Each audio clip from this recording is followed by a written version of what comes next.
شاش كيفكن؟ شو اخباركن جايز؟ موضوعنا لليوم موضوع كتير مهم. الموضوع عن العلاقات السامة وكيف نتعامل مع العلاقات السامة وكيف نكشف العلاقات السامة اللي بحياتنا. طبعا سواء كانت شريك حياتك او صديق، الاثنين فيهم يكونوا سامين. وطبعا حبيت احكي بهذا الموضوع لانه جايين على اخر السنه، واكيد بدنا ناخذ العلاقات السامه معنا هيك وندخل على السنه الجديده، اكيد لا. فان شاء الله هاي الفقره تساعدكم انكم تعرفوا تتعاملوا مع العلاقه السامه وكيف تكشفوها، وان جنرال يعني نبعد عن العلاقات السامه لانه كتير مؤذيه. وهلأ رح أغوص أكتر بتفاصيل، رح يكونوا عبارة عن تقريبا 6 نقاط، إذا مو أكتر والله ما بعرف، أظن 6 نقاط. ثواني شوف الدفتر. 6 نقاط. اليوم رح أحكي لكم عن 2 ورح أقسمهم على مدار أيام. رح يكونوا عبارة عن 6 نقاط، فأنصحكم إنكم تجيبوا ورقة وقلم أو دفتر وقلم وتكتبوا هالنقاط، لأنه كل شي بيوضح. ما في أحلى من الكتابة. فجيبوا دفتر وقلم، واي شيء بتحسوا انكم بدكم تكتبوه او تخلوه ببالكم اكتبوه، وان شاء الله تستفيدوا. اوكي جايز، اول نقطة بهي الفقرة او اول بوينت هي اوثق باحساسك. احساسكم بعمره ما بيخيب. اوكي، في مرة حسيتوا انه مثلا شخص قريب منكم ما بيليق بطاقة حياتك، او طاقته غريب، يعني انه عم تحسوا الطاقه غير اللي عم تاخدوها من هذا الشخص غريبه، وثق بهذا الشعور. اوكي، اذا التعامل مع هذا الشخص عم يخليك تحس بتوتر، بتعب نفسي او توتر، صار وقت انكم تشوفوا هاي العلاقه بمنظور اخر او تفكروا اكثر بعمق. هاي الاحاسيس ما بتجي من ولا شيء، ما بتجي من ولا شيء، تذكروها، الا ما يكون في شيء. وليش اجى هالشعور؟ وهذا الشيء انتم لازم تكشفوه، انتم لازم تعرفوه. حاعطيكم مثال، مثلا صديقك او شريكك، طبعا لانه نحن بنحكي عن الاثنين، صديقك او شريكك دائما بينتقدك، بس يمكن يكون عن طريق انه شكله مزح، او عن طريق المزح. في كتير هيك انه بينتقدوك بس انه بطريقه مزح. اوكي، وبعدها دائما بتحسوا انه تضايقتوا، اخذتوا، زعلتوا، توتر الجو شوي. هذا ممكن يكون إشارة حمراء، ريد فلاج. أوكي، هاي المشاعر وثقوا فيها. وهلا خليني أخبركم ليه اخترت أحكي عن المشاعر أو هاي الأحاسيس. ليش إحساسك مهم؟ يا جماعة، الإحساس ما بيجي من ولا شيء، بيجي هو ناتج عن خبرات سابقة وتعاملكم أو بعلاقاتكم مع العالم. لما تحس بتوتر أو تحسوا بانزعاج بعد التعامل مع شخص، أوكي، ممكن يكون السبب ورا هالشعور. فالتجاهل المستمر لهي المشاعر ممكن يأثر عليكم وعلى صحتكم النفسية والجسدية. فمشان هيك أنا عم قلكن بليز، وقت يجيكن هذا الشعور أرجوكم لا تتجاهلوها، لأنه رح تاكلوا حالكم من جوا، لأنه ما انكم قدرانين تحطوا ايدكم على الوجع. أول ما تحسوا انكم انتم متضايقين أو متوترين مع شخص معين، ما تطنشوا هاي المشاعر، ما تقولوا يلا ما بدنا هذا الشخص يزعل منا، أو نحن رفقات صرنا أبصر كم سنة. شو ما كان صحتكم النفسية والجسدية أهم من أي علاقة، تذكروها. وبما أنه جبت سيرة الريد فلاجز أو الإشارات الحمر، أو خلينا نسميها الإشارات السلبية، أوكي، رح أحكي لكم هلأ كيف تميزوا الإشارات السلبية. هن 4 نقاط، تمام؟ نمبر 1 اكتبوها لأنه مهمة. أوكي، نمبر 1 التعب النفسي، حكينا عنه كتير. وتتحسوا أنه طاقتكم استنزفت من الشخص، او مثلا حسيتوا حالكم مكتئبين بعد لقاء او بعد قعده او بعد حديث، في شيء غلط، لانه ما المفروض تحسوا هيك. سواء كانت بعلاقه حب او صداقه، ما المفروض تحسوا هيك، المفروض تكون بأريحية اكثر. فهي ممكن تكون إشارة سلبية. هاي نمبر 1. نمبر 2، النقد المستمر. الشخص اللي دائما بينتقدك، يعني حتى لو كانت بطريقة مزح مثل ما قلنا، وحتى لو كانت بطريقة غير مباشرة أو مثل إنه شكله بريء، أوكي، وبعدها بتحسوا حالكم إنكم متضايقين، توترتوا، كمان هون ممكن تكون إشارة سلبية. ها اللي بينتقدوا كتير ممكن تكون إشارة سلبية. أوكي، هاي نمبر 2. نمبر 3، هاي يمكن أغلب العالم مروا فيها، يعني حتى أنا وكتير عالم بعرفهم، يلي هو التقليل منك.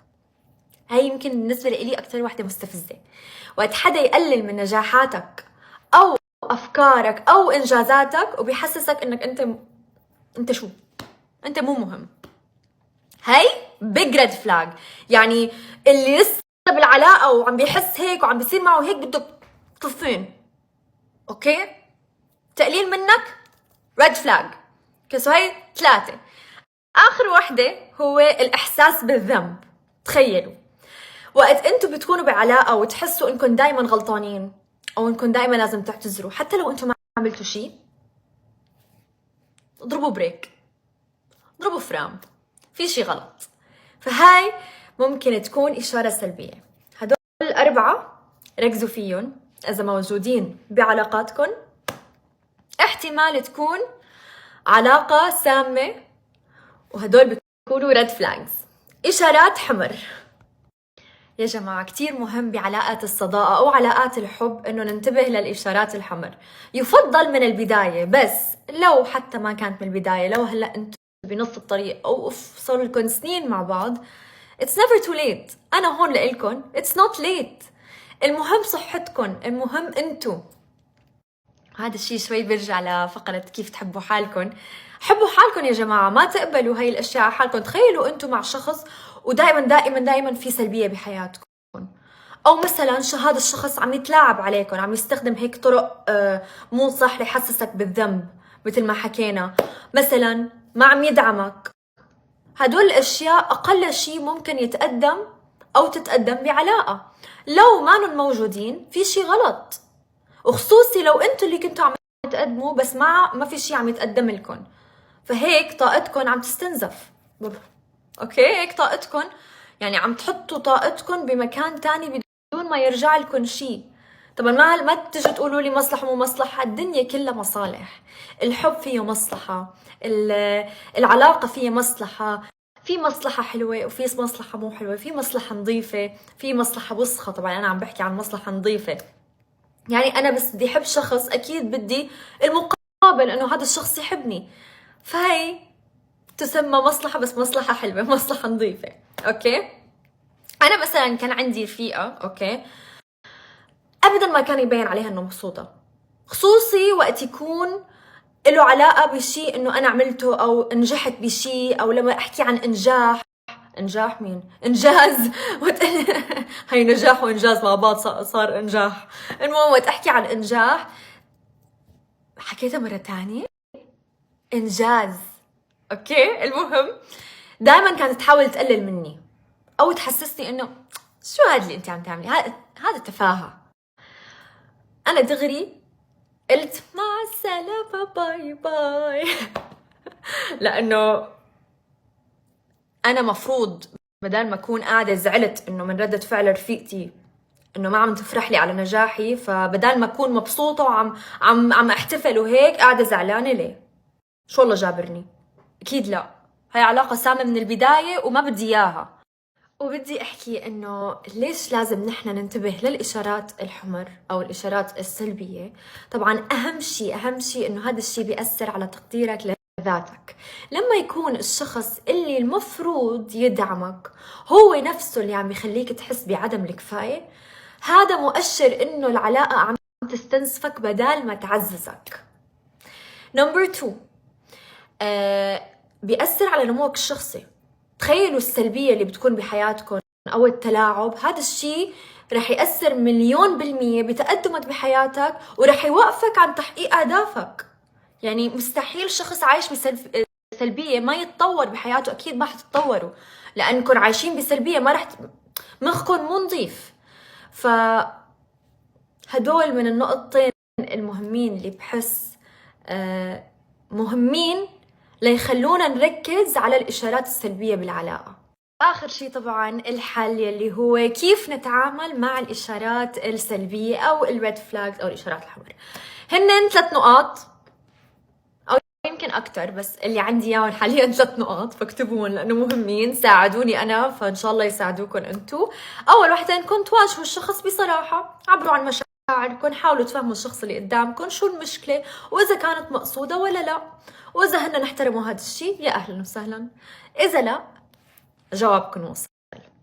نمبر 2، قيموا العلاقة. يعني اسألوا حالكم إذا هذا الشخص بيضيف شيء إيجابي لحياتكم أو هاي العلاقة عبء عليكم.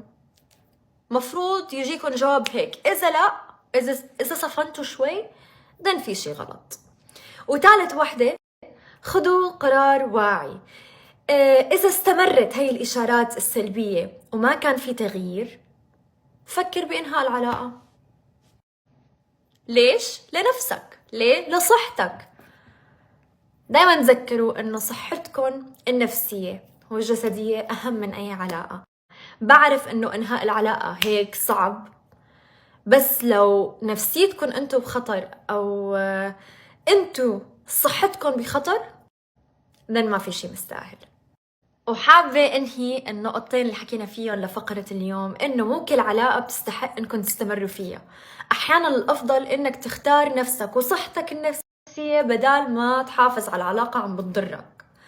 انتبهوا لأحاسيسكم، وكمان انتبهوا للإشارات السلبية لأنه غالبا مو غلط، ما بيكونوا جايين من ولا شيء. Thank you guys.